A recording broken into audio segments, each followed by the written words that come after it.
సాధారణంగా మనం తీసుకునే ఆహారంపైనే 90% మన ఆరోగ్యం ఆధారపడి ఉంటుందని మనం చెప్పుకోవచ్చు. అయితే మారుతున్న కాలంతో పాటు ఆహారపు అలవాట్లలో కూడా చాలా మార్పులు రావడం మనం గమనిస్తూనే ఉన్నాం. ఒకప్పుడు ఉదయం కూడా భోజనమే చేసేవాళ్లు, కానీ ఇప్పుడు టిఫిన్లు, అలాగే వాటి స్థానంలో ఇతర ఫాస్ట్ ప్రిపేర్డ్ ఫుడ్స్ కూడా తీసుకోవడం మొదలుపెట్టారు. అయితే ఇలాంటి కొన్ని ఆహారాలు నిజానికి స్లో పాయిజన్ లా పనిచేస్తాయని అధ్యయనాలు చెబుతూ ఉన్నాయి. అల్పాహారం అనేది రోజు ఉత్సాహంగా ప్రారంభించడంలో కీలక పాత్ర పోషిస్తూ ఉంటుంది.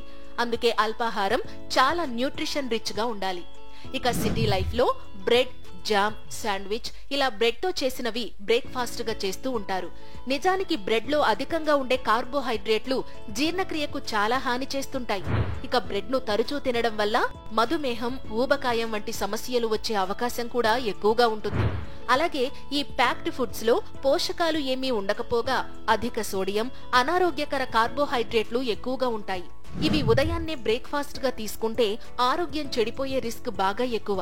అందుకని రోజును మంచి పోషకాలు ఉన్న ఆహారంతో మొదలు పెట్టడం అలవాటు చేసుకోవడం ఆరోగ్యానికి మంచిది. Thank you.